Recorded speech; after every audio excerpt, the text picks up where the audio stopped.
Hello and welcome back to Modeling Life in Cars. I'm your host, Angelo Ford, and today I'm going to be building my 1983 Z-28 Camaro.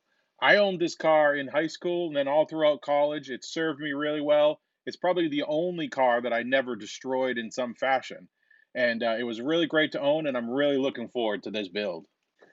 So I bought this car off a friend of mine, and she loves to tell the story that I took it into my auto shop and I tried to figure out what was wrong with it and couldn't figure it out and bought it on the cheap off of her and then proceeded to put in new spark plugs and it ran perfectly fine.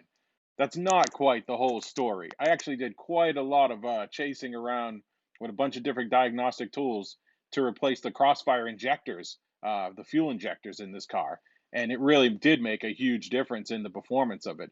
Enough that it lasted me all throughout college. She was perfectly happy with a nice IROC Z that she had bought after this anyway, so it's no skin off my back. All right, let's see and take a look what we have here for parts. So the instructions are pretty much as you'd expect with all model instructions. You've got a section on building the front and rear assembly of the suspensions, putting them onto the chassis, building the interior as a bucket, and then the same thing, engine compartment, painting it all up, putting it onto the chassis, and then putting those three pieces together, the chassis, the bucket assembly, and then the body assembly on over that. Just browsing through the instructions, and it looks like we're going to need your typical colors, a couple blacks, flat and semi-gloss, white, flat, silver, pretty much your typical build. Most of those will go into the engine.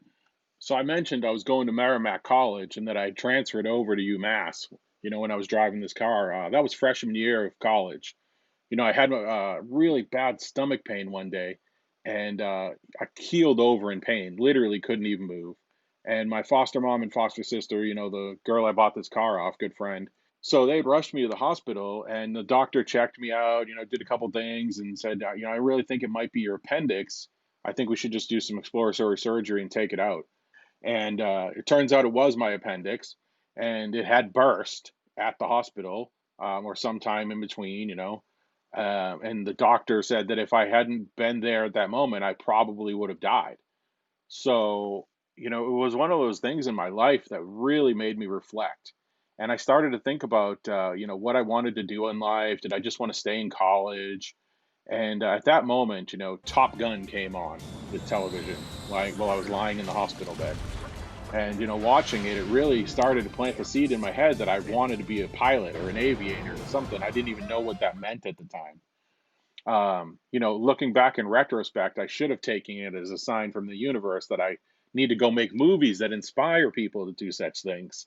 But at the time, I really saw and started thinking about possibly becoming a pilot in the Air Force.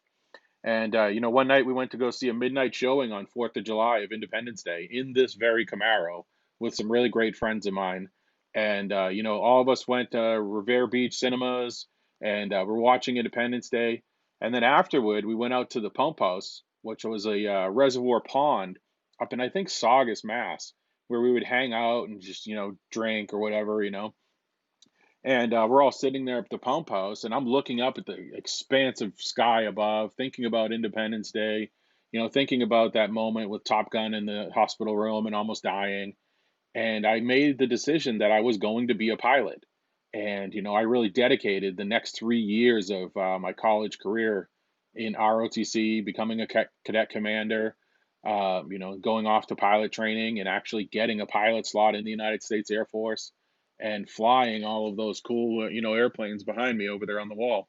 But, in retrospect, looking back when I was driving this Camaro, that decision and that whole pathway in my life can be traced back to literally, the night on top of the pump house, just looking up at the sky and, being young and thinking about the future and, thinking anything was possible. And, with enough focus, surely it is. If a poor kid from the projects in Southie, Massachusetts can grow up to be a pilot in the Air Force, flying all over the world, it just really does tell me that anything truly is possible when you put the effort in.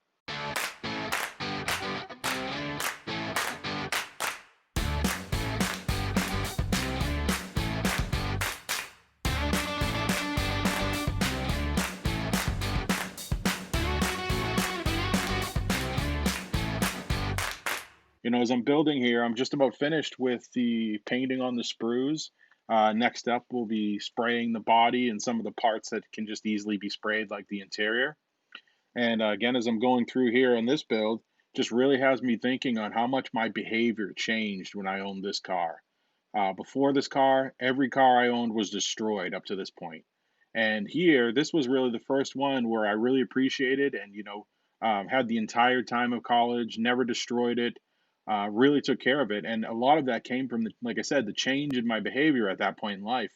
I had a goal. I saw something out in the future that I wanted. I focused on getting it relentlessly. I didn't let any distractions get in my way, and it really just set me on a path in the future that would make me successful as a pilot in the United States Air Force. All right, I'm happy with the level of detail that we have on our sprue painted parts. So off to the paint booth we go.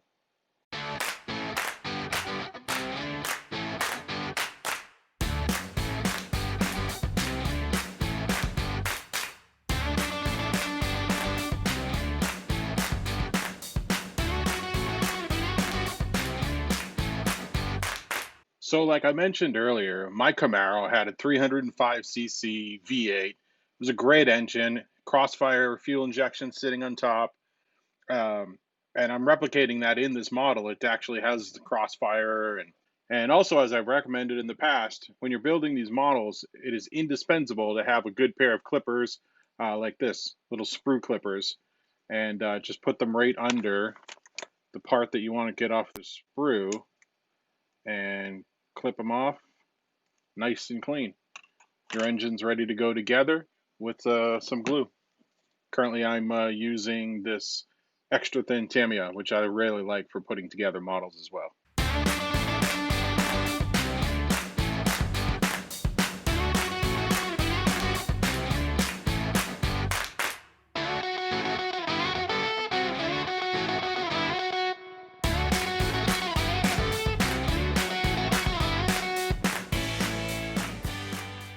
So the engine build is complete.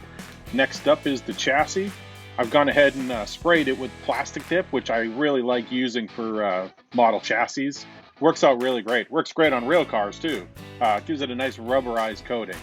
So I'm going to go ahead and build the front and rear suspension and then build out the whole chassis.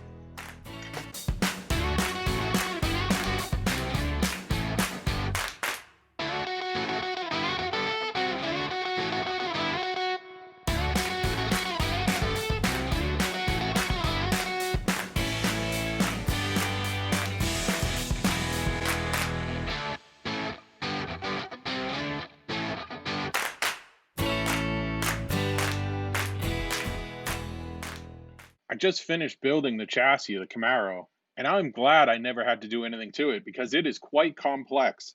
This rear end has a trailing link, it's got a torque arm, a cross member for the transmission, differential drive shaft, really complex shocks system in the rear with the dual exhaust that comes off the back. So, chassis is built, and we're moving on over to the interior bucket. My Z-28 actually had black interior with highlights of gray and blue. It was really nice, and I was really happy with the interior of the car. So I pretty much mirrored my bucket to look like that. You can see I've got a little bit of blue highlights, gray up on the dash, and then black flat on the seats and the interior. So as you saw earlier over at the paint booth, I put a spray of like a glossy blue with a little bit of sparkle in it, I guess we'll call it. Um, it looks really good, pretty close to my actual color.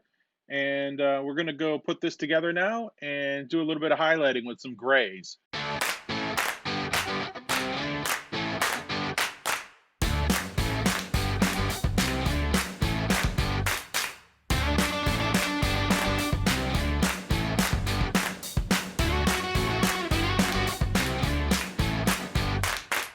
Well, here it is, my 1983 Z-28.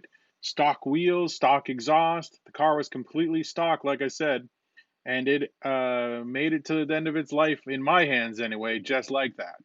Traded it in for my 3000 GT, which is our next build here on Modeling Life in Cars. This will also be our final build of cars for season one. Season 2, we will be moving on to the airplanes I've flown. Well, that's it for today. If you want to learn more, be sure to check us out on Patreon. We have some behind the scenes stuff on there. We've got these mugs that you can find out how to get.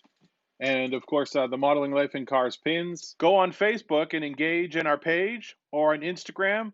And be sure to check out our Patreon channel and contribute if you can. Once again, thanks for tuning in.